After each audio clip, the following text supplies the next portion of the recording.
let you in on a little secret. If you're not willing to look cringe to the world, like when you post, people aren't going, that's so cringy, then you're really not gonna make it that far as an entrepreneur.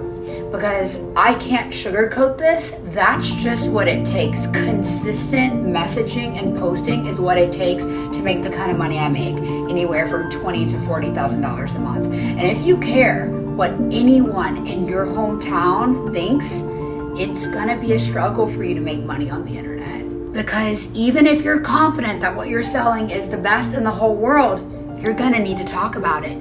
And even when you're like me, making $40,000 a month, you're gonna wanna talk about it even more to continue getting new leads.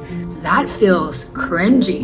Now, I'd love to see you blast off making money online, but are you willing to be the cringiest girl the internet has ever seen and post your heart out and talk about your services and become the go-to leader in your industry, whether you are a therapist or you're a realtor or you're the best social media manager the world has ever seen? If you're ready to quit playing small, grab my free guide to get set up for business success on social media in less than 1 hour, because you shouldn't be posting on social media without getting paid.